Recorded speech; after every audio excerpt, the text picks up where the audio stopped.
आज की चर्चा का विषय हम लोग का रहेगा संविधान में संशोधन, मतलब भाग 20 और अनुच्छेद 368। इसको हम लोग को समझना है। तो ज़्यादातर देशों में हम क्या देखते हैं कि संविधान में संशोधन करने के लिए हमको संविधान सभा या फिर अन्य संस्था का निर्माण करना होता है और उसके द्वारा संविधान में संशोधन किया जाता है। लेकिन भारत में ऐसी बात नहीं है। भारत में जो है संविधान संशोधन संसद के द्वारा, ये शक्ति संसद को दी गई है। चूंकि जैसा कि अमेरिका में हम लोग देखते हैं कि संविधान संशोधन करना एक चुनौतीपूर्ण कार्य है, अनम्य है। और इंग्लैंड में देख रहे हैं कि वहाँ काफ़ी सरल है, जिसको जब मन आया तब उसको संविधान में संशोधन कर दिया। लेकिन भारत के संविधान निर्मात्री जो है वो इन दोनों के बीच के मार्ग को चुने।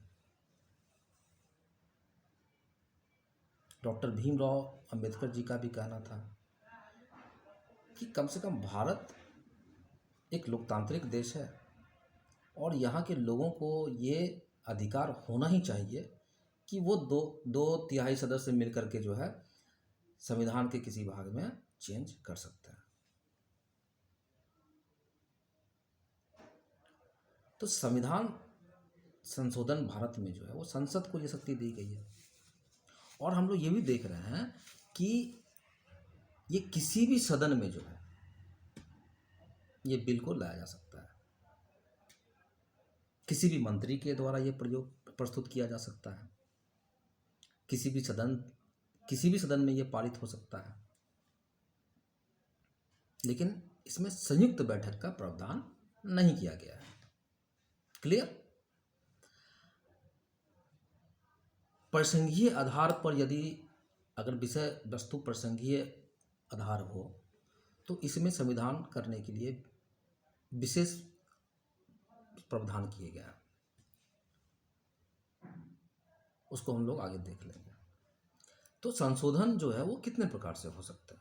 अब सवाल ये उठता है कि संशोधन हमारे संविधान में जो संशोधन की प्रक्रिया है वो कितने प्रकार से हो सकता है। तो मोटा मोटी जो है 3 प्रकार से संशोधन की प्रक्रिया होती है। पहला नंबर साधारण बहुमत के द्वारा, दूसरा विशेष बहुमत के द्वारा और तीसरा जो है वो विशेष बहुमत प्लस आधे राज्य की सहमति होना उसमें अनिवार्य होगा। जो पहले प्रकार की जब चर्चा करते हैं साधारण बहुमत के द्वारा, तो सबसे पहले तो ये जान लेना है कि नीचे का 2 जो है ना वो तुम्हारा 368 के अधीन आता है। इसके अंतर्गत जो भी संवैधानिक संशोधन होंगे वो 368 के अधीन होगा। लेकिन पहला प्रकार की जो बात किया गया है वो 368 के अधीन नहीं होगा। तो पहले प्रकार में जो संशोधन की प्रक्रिया है वो काफ़ी सरल है। उसमें वो सबसे पहले तो वो ऑर्डिनरी बिल जैसा है। दूसरा उसमें उपस्थित एवं मतदान करने वाले का बहुमत जो है वो 50% से अधिक होना चाहिए। लेकिन विशेष बहुमत की जब हम बात करते हैं तो विशेष बहुमत के अंतर्गत जो है सदन में उपस्थित और मत देने वाले सदस्यों के कम से कम 2/3 बहुमत चाहिए,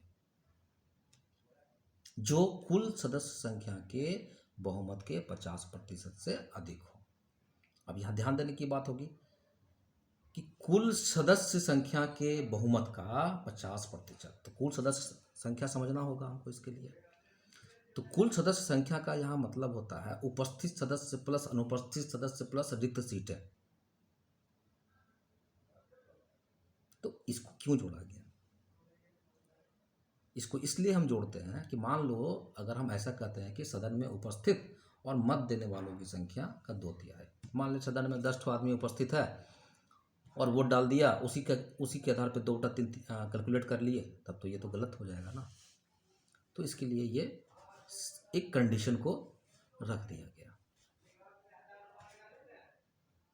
विशेष बहुमत यानी कि प्रकार 2 के द्वारा जो है हम लोग फंडामेंटल राइट्स में संशोधन कर सकते हैं, डायरेक्टिव प्रिंसिपल में हम लोग संशोधन कर सकते हैं, प्रियम्बल में हम लोग संशोधन कर सकते हैं, या फिर वैसे संशोधन किया जा सकते हैं जो जिसके विषय 1 और 3 में सम्मिलित नहीं है।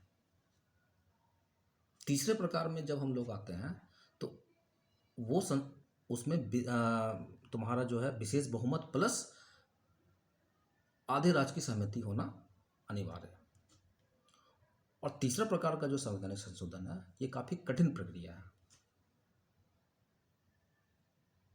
ठीक है, तो इसमें क्या होता है कि जब राज्य क्या करते हैं यहाँ पर कि अपने अपने क्षेत्र में जो है वो साधारण बहुमत के द्वारा जो है उसको पारित कर देता है। और जब ऐसे राज्यों की संख्या 50% हो जाती है तो हम लोग उस बिल को पारित समझ लेते हैं, राज्यों के द्वारा सहमति समझ लेते हैं। तो तीसरे प्रकार में क्या क्या संशोधन किया जा सकता है? तो तीसरे प्रकार में राष्ट्रपति के निर्वाचन और उसके प्रक्रिया में संशोधन कर सकते हैं। संघ और कार्यपालिका की शक्ति का विस्तार में संशोधन कर सकते हैं। निर्वाचन प्रक्रिया में हम संशोधन कर सकते हैं। सुप्रीम कोर्ट और हाई कोर्ट के मामले में हम लोग संशोधन कर सकते हैं। संघ और राज्य के विधायी शक्ति के बंटवारे के संबंध में संशोधन कर सकते हैं। 7वीं अनुसूची में वर्णित विषय पे हम लोग संशोधन कर सकते हैं। और इस सब के अलावे जो है 368 में अगर हमको अनुच्छेद 368 में अगर हमको संशोधन करने की आवश्यकता होगी तो भी उसमें तीसरे प्रकार का ही हम लोग प्रयोग करेंगे। Okay, thank you.